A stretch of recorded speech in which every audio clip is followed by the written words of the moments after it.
sequestrada pela mentira, Caio. Aham. Sou, fui e permito continuar sendo sequestrada pela mentira. É. Sou mentirosa. Eu devo amar a mentira, Caio. Pois desde pequena sempre menti. Menti a respeito da minha mãe. Tinha vergonha dela, dizia que era minha avó. Menti a respeito do meu endereço de moradia, pois tinha vergonha de onde morava. Mentia para o meu pai para poder sair de casa quando adolescente, pois eles, meu pai e minha mãe, não me deixavam ter uma vida normal na adolescência. Na época era membro de uma igreja evangélica e quando tinha acampamentos, festividades, eu nunca podia participar. O casamento dos meus pais sempre foi uma mentira. Meu pai se deixou chantagear para casar com a filha mais velha, que era surda e gorda. Quando nasci, minha mãe tinha 37 anos. A filha mais velha, então é a mãe dela. É, a mãe dela é a filha mais Pai velha. aceitou uma chantagem porque o sogro deve ter feito uma promessa, né? É, deve ter caído numa história. Um dote, uma coisa desse uma tipo. sociedade, Um interesse qualquer. Né? interesse qualquer. E aí? E assim tenho vivido, Caio, com minha angústia, pois tenho consciência desse meu comportamento e conheço a palavra. Abre aspas. Fora ficarão os mentirosos, aqueles que mentem e amam a mentira. Fecha. Quando o dia amanhece, eu prometo para mim mesma, hoje não vou mentir a respeito de nada. O vício é tanto que minto por qualquer coisa. E aí dói. Pois não quero viver mais assim, sabe? A vida é um inferno, Caio. Te assisto todos os dias e tenho crescido no conhecimento de toda a graça. Me ajuda, por favor. Já até fiz terapia. E até nela eu mentia para o psicólogo. É.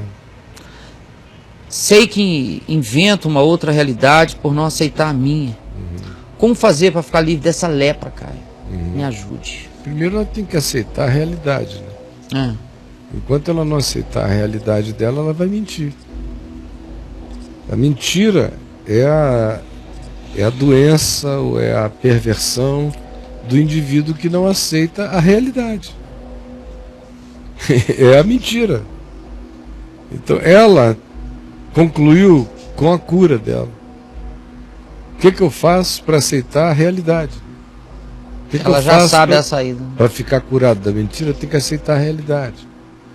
Que a mãe dela é feia, caolha, gorda, que o pai fez um negócio no casamento, o casamento deles é uma mentira, que a relação familiar sempre foi baseada nessa farsa. Essa é a vida dela, que eles não são ricos, que eles são pobres ou remediados, sabe? Tem que ter coragem de beijar a mãe gorda e caolha na frente das amigas. Surda. Tem que parar de dizer que é vovó. E tem que começar a abraçar a realidade. Porque eu fui filho de um pai aleijado. E eu nunca tive vergonha dele, em momento algum na minha vida. Houve uma ocasião em que eu quis ficar com um pouquinho de vergonha dele, que foi assim que eu mudei para o Rio. E a primeira vez que ele foi me pegar na escola pública, de muleta, andando, aquele bando de meninos ali, os carioquinhas do Leme, e todo mundo com hábitos assim de ficar fazendo pouco um do outro. Ih, olha lá, não sei o quê, o pai dele é aleijado, aquela história, né? E eu tinha sido ensinado de um outro modo, de um modo que me deu foi raiva. E eu voltei e incestei, né? Incestei o cara que falou o pai dele é aleijado, mas incestei geral. E aí cria também aquela fama de esse cara é doido, o pai dele é aleijado, mas ele é doido.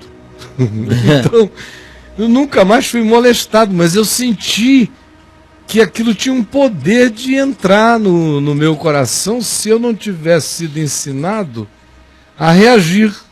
Embora a reação não fosse uma reação adequada, ir lá e bater num cara, só precisava ter sido uma reação interior, de uma consciência, mas foi o que eu pude. Com 11 anos de idade, foi partir para o agravo mesmo e tirar limpo e já botar um cimento em cima daquelas bocas e acabou. Mas eu sei como é que é isso, porque depois, um pouco na vida, eu que tinha sido acostumado a Papai ter sempre os melhores carros da cidade, os importados, conversíveis, tudo do papai era único na cidade. E eu cresci assim, com aquela coisa, com aquele conforto. As coisas do papai não carregavam uma singularidade despercebida na sociedade toda. Aí de repente a gente perdeu tudo, veio o golpe militar, foi uma tragédia, e fomos morar no Rio de Janeiro. Aí papai se converteu, não queria mais ficar rico, nem ganhar dinheiro, pegou o dinheiro que tinha e deu, e resolveu ficar pobre. Uma coisa doida. E voltou para o Amazonas pobre, para viver com 2 salários mínimos, numa casa emprestada, cheia de sapo e formigas de quitaia, o banheiro fora da casa. Para você chegar aí, e o banheiro não tinha fossa, você fazia em cima do dejeto, lá embaixo. E aquela coisa ali. E eu tinha cabeça de menino playboy, riquinho, não bobalhão, porque papai nunca deixou a gente ficar abestalhado. Mas por outro lado, eu tinha todas as vaidades de um garoto criado com facilidades que eu tive na minha idade.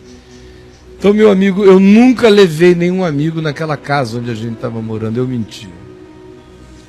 Eu dizia que eu morava na casa da minha tia Elvira, que era mais próxima da mim e mais apresentável. E quando se tratava de alguma menina mais cheia de onda, eu dizia que a minha casa era a casa do meu tio Carlos. Ah, você tinha residência? Tinha residências da família. E se eu quisesse ainda uma casa mais sofisticada, eu dizia que eu morava na casa da tia Elza, porque em todos os lugares eu entrava assim pelo portão e ia entrando, era a minha casa mesmo. Então acabou.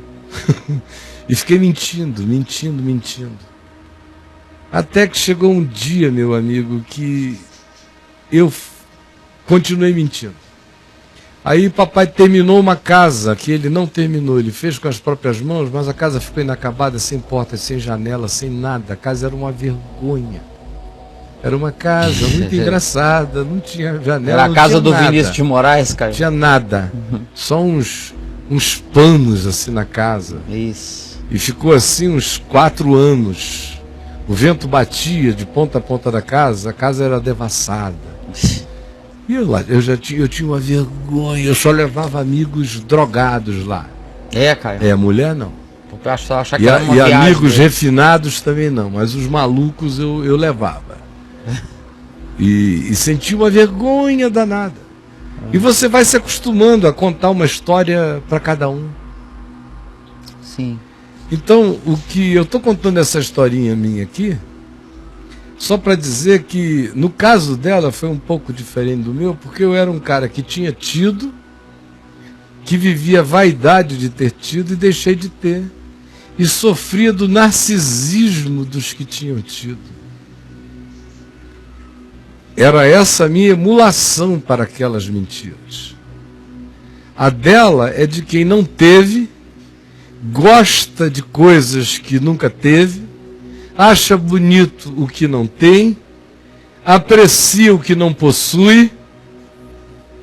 Então, o dela vem daí, é do nunca ter tido. O meu veio do ter tido e saber como era.